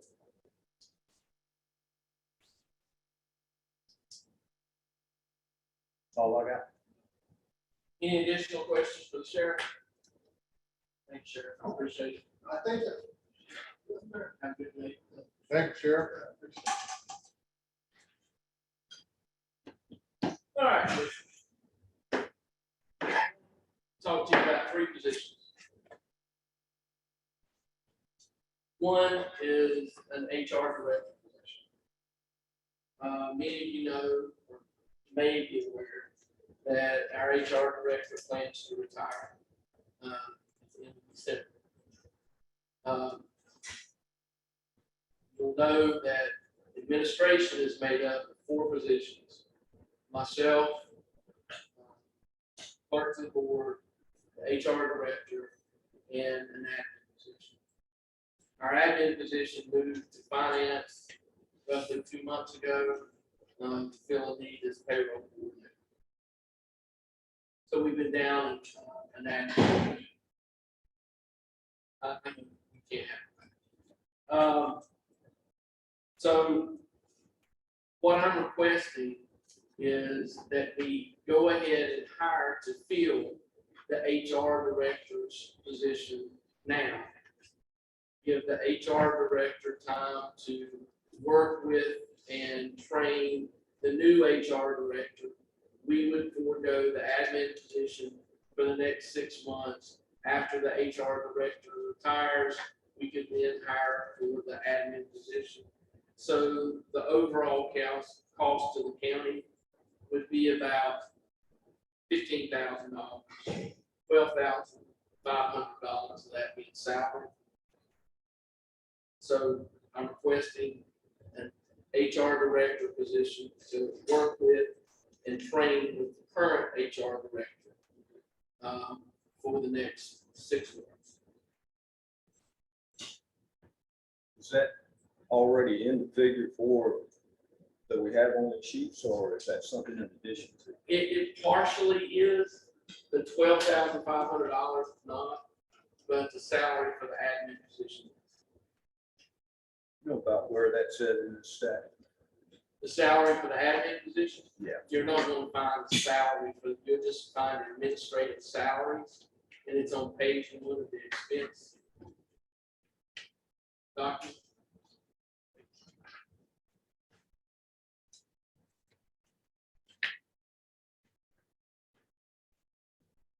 It's on page 2. Actually, It's on page 2.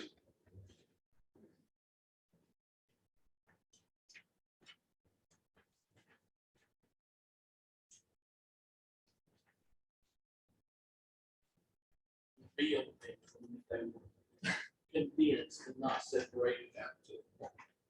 It's on page 1 of my book.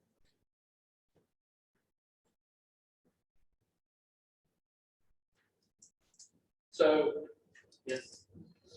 So 454 goes up to roughly 470.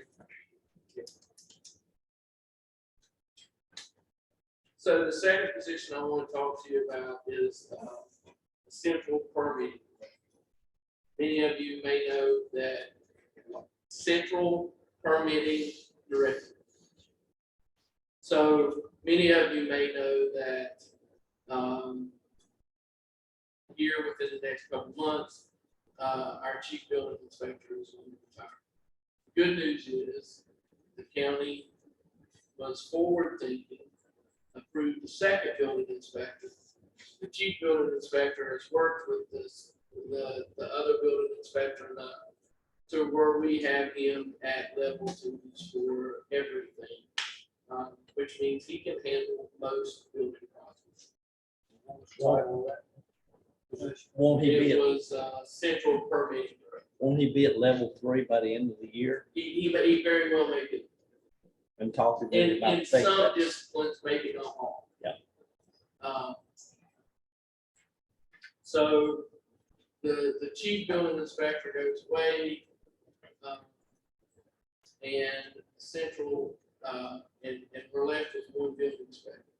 instead of replacing the current building inspector, what I would like to do is elevate a person currently involved in central permitting into the position of central permitting director to handle a lot of the administrative personnel and the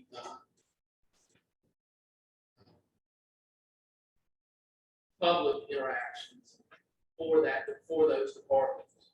Central permitting is made up of environmental health, planning, and building inspection. So for the most part, the central permitting director would oversee those departments and the operations of them. Because there's a split between state human resources system and county's human resources system, certain employees in that department would report to the health department and to the state. Certain departments would still report to the county and to myself and the board of commissioners. But this central permitting director would somewhat report to both entities, based on what department needed, whatever they needed. So I would like to recommend to the board that we're able to move our environmental health director into that central permitting director position. And it's basically, to some degree, a salary swap. So there's not a lot of room for error. Will we have to hire somebody in that position, And environmental health position? I do believe that the health department, It's in her budget, it is. correct? So this is a reorganization, or is this an additional? It is a reorganization. It's reducing one position and adding another. So the current deputy in the inspections, the building inspections there, would move up. No, he would remain building inspector. Would you replace the retiring person? No, So there's no net increase in personnel. No. And the three departments of planning, inspections, and environmental health. that's what most counties consider their central purview. How does that shake out with dollars and cents at the end? What's the net cost once you consolidate the position, leaving, don't replace it, that person, and put all these different tasks together? What's it going to cost the county?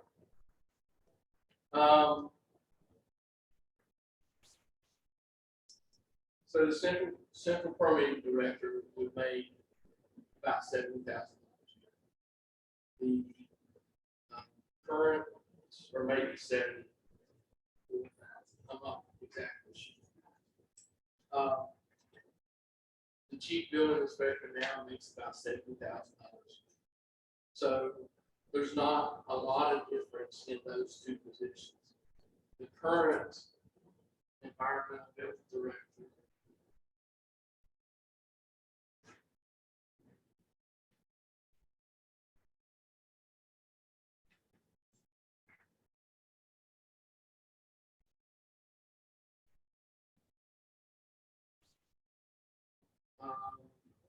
makes $67,000. So I think for those positions, I think it'll be about maybe $10,000 overall. Now, I understand the health department has requested one additional environmental health position that's included in their budget. But you're seeing a decrease of $154,000 in the health department's overall county appropriation this year. So, I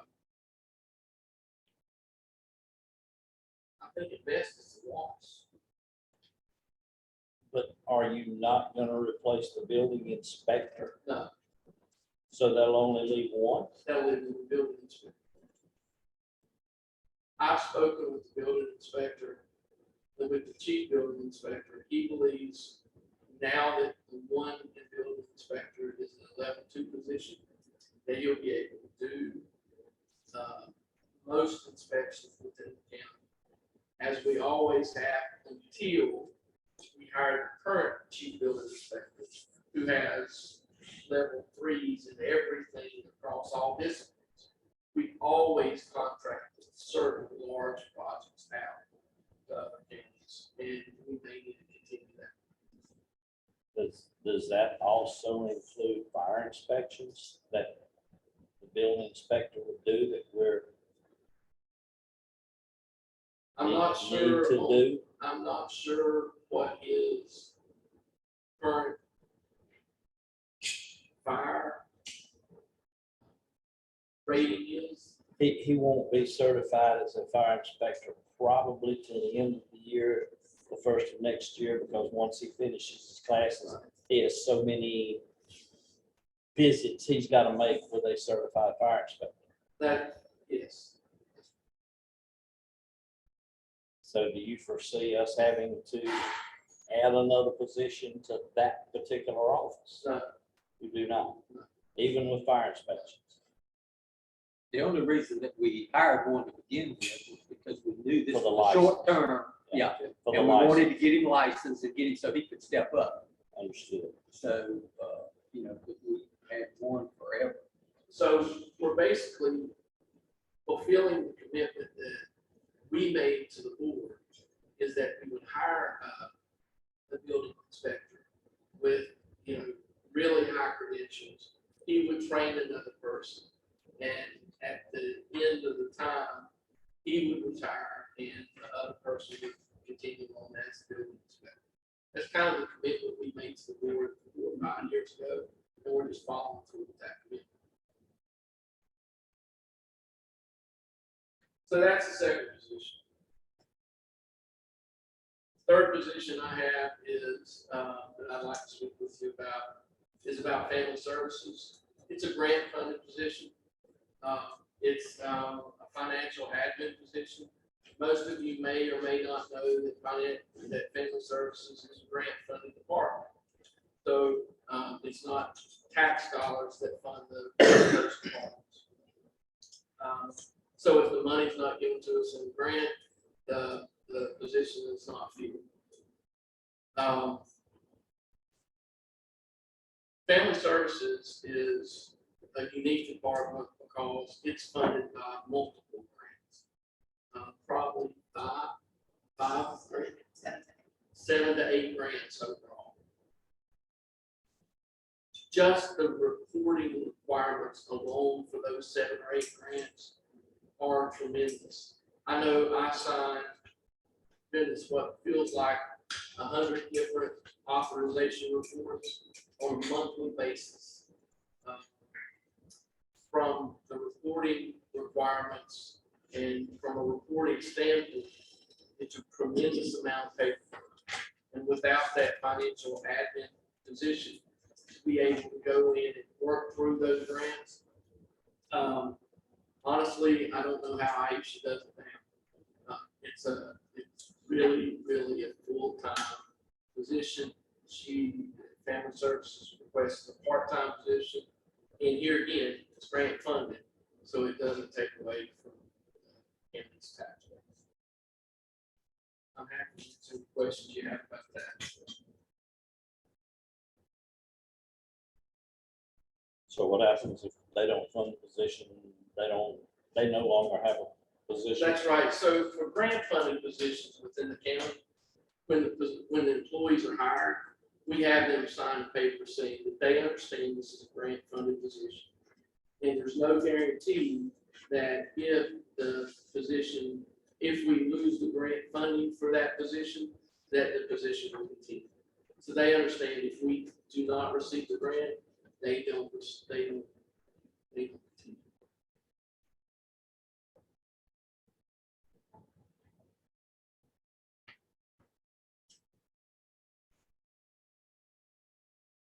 Any additional questions? I think is that all positions we have? I think so. Do you want to go through anything else today, commissioners? I mean, we have some capital outlay, we have, do you have 15 minutes for me to talk to you about these, vehicles, the 8 Ford Focuses? So we bought the 8 Ford Focuses 5 or 6 years ago. 5 or 6 years ago. And over the course of their life, they saved the county, flat out saved the county, $84,228. That's opposed to the mileage that would have been paid to employees. So, so you take the total miles that the cars have been driven, you subtract the price of gas that would have been used, you subtract the initial vehicle cost. After you subtract all the tangibles and intangibles out, there's still a savings of $84,228. So these 8 cars have served the purpose. We're at a point to where the average mileage on these cars are about $65,000. 65,000 miles. Well, 65, sorry, 65,000. There's still a little equity left in these cars. So if we sold these cars, we'll get $4,000 or $5,000. If you roll that equity into additional leases for additional vehicles to replace those, you're looking at about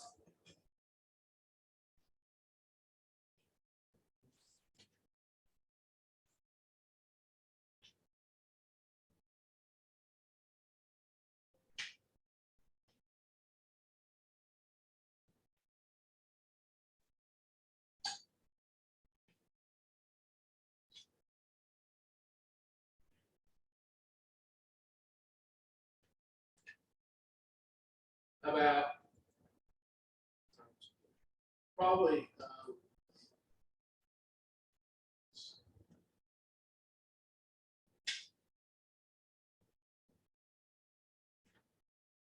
about $45,000 a year increase if you replace all 8 of these vehicles.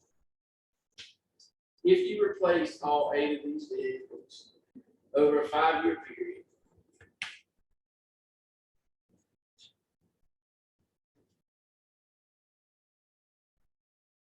it will save the county an additional $105,720 a month. So what we've seen is these vehicles save the county money. They create equity for the county, put the term over. And it's just continuing the savings that we have instead of paying our employees miles. It also gives our employees a sense of legitimacy when a DSS or a worker, a social worker, or a health department worker pulls up in the resident's driveway. They're not seeing employees' personal vehicle. They're not seeing an employee's personal license plate number. Employees are not having to take their own vehicles into these places that they can't really navigate with small cars or without to navigate with a person. So I'm happy to answer any questions you have about these.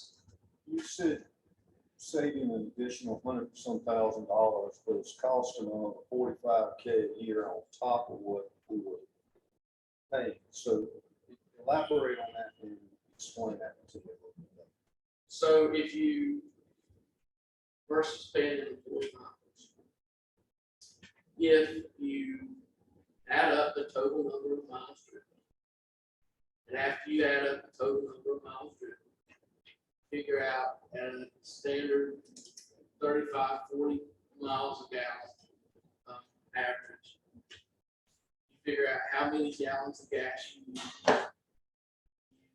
Look at the price paid for gas over that period of time. Come up with a number. That number is there's 480,000 total miles.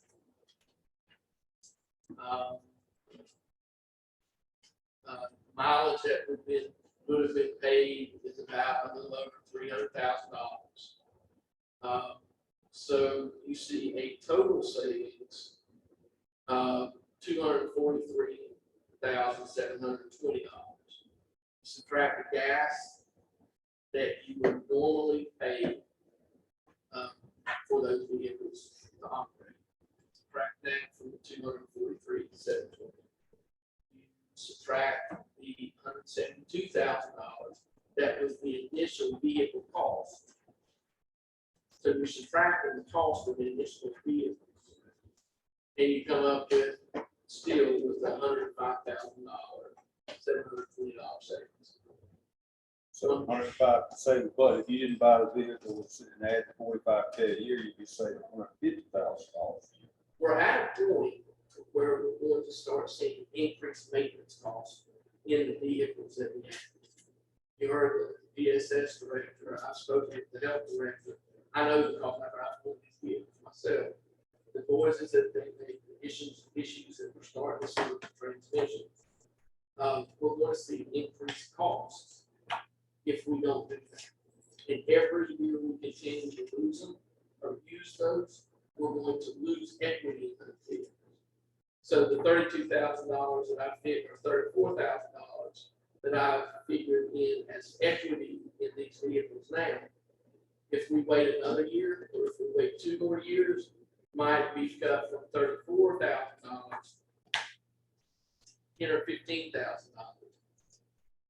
This is the whole basic principle of the lease program, is to turn these vehicles over at an optimal time to where you gain the most equity out of the vehicles you have and are able to reinvest that equity into the vehicles.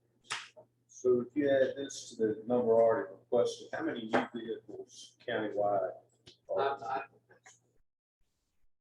Give me that full. I can't. Countywide, yeah, how many is out there and how many new vehicles this time around? What's being asked for? okay. And how many return? Yeah.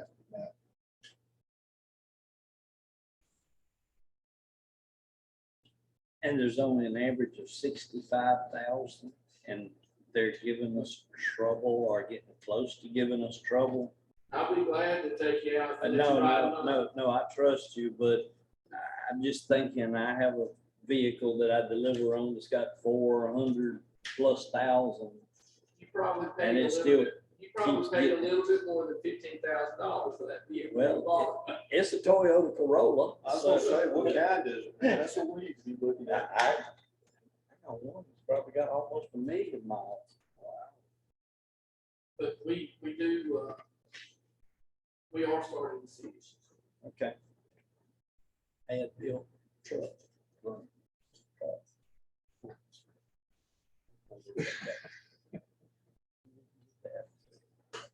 And there are vehicles out there we can obtain through the lease program at 2022 pricing.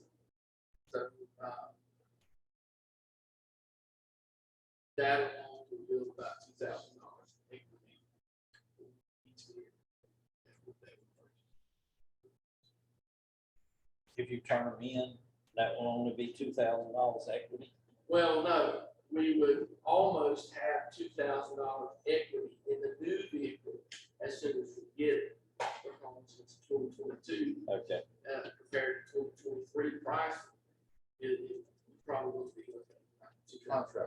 would you sell these back to Enterprise? Oh, Or would you try to absolutely. sell them That, on the open market? yep, and that's where the $34,000 equity, and I'm guessing at the $34,000. I assume I think it may be a little bit more than $34,000. But, based off the conditions of the vehicles, I'm guessing that we're gonna have $4,000 or $5,000.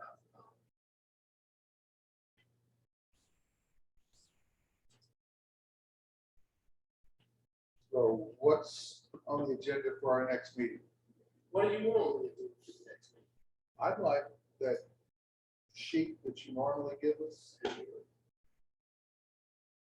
That's got, all the hot button items that we discussed, capital outlay, personnel summarized. I mean, even if we've gone over it, so we could see, and then we made some changes, you made some changes. Let's see what those changes add up to. Your original statement was no tax increase, no fund balance tapping, et cetera, et cetera. Let's see where that stands again. Kind of just where we are, what's hot, what's not. Do you want us to include all the positions in the budget that have been requested? And then as you make your decisions, you pull those out? Or That would be nice. I think we would need to figure, also, we're gonna go over the arbor money that's left and how we plan on spending it and what we've already allocated to what. you can, but that becomes, that almost deserves an entire work session on its own. Because when you talk about the ARPA money, let me make this clear, we're using that money in revenue replacement. That's the way the money's being used. Period. Does provide us with extra opportunities to use money in other ways. It frees up other money to use in additional ways. So to go through that whole scenario almost requires a work session in and of itself. Would you agree, Jennifer? Melissa? Okay, well, I'm concerned about the I 800 radio monies. And I would personally like to meet with you and 911 director and our finance folks just to get final number on that. Okay. So we can make sure we've got that. All right, and that's the main thing. I realize whatever other monies you're using, we've gone through that. And just in full transparency, and for the rest of the board, if they don't know what we're talking about providing fire departments with 800 radios, not 800 radios, but 800 frequency radios, as well as the sheriff's department, 911 and EMS. And that was included in this budget, though, correct? That is not Included. that is not currently in the budget that you have in front of you. It's through arbor money. I know.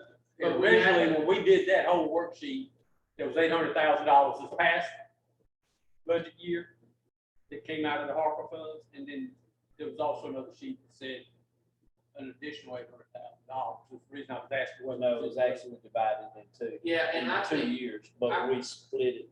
I think the movement of this ARPA money is the real reason we need to sit down in a work session and talk through this. So everybody has the same understanding of how the ARPA money is being used. I will let you. That may take a couple hours. It's not an easy process. Well, what's confused me about that is this board, if I'm not mistaken, voted to do radios. Correct. So Last that year, confuses me last year. Yeah, and I'm happy to talk through that why it's not in the in budget in this a year, work session. because we approved the eight total package. for radios. We approved half of it for this, We put half This of it in year the budget. and half of it for Right. next year, but then But it that got was the combined. And there's a some lot of point in time. different reasons that occurred. And I'm happy to talk about those. Well, I'd like the hot item list, Sure.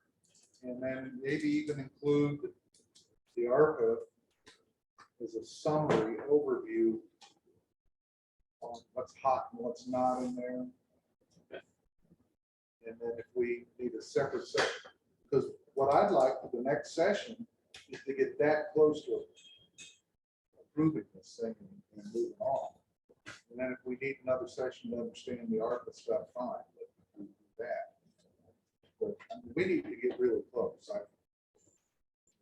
We've got a session scheduled for the 27th at 5:30. We've got another scheduled session for the 29th at 8 o'clock here in Custard. On the 29th. I think the 85% of the way Monday night. Yeah. Sounds good. Yes, sir. The county manager, on this HR, I wrote that.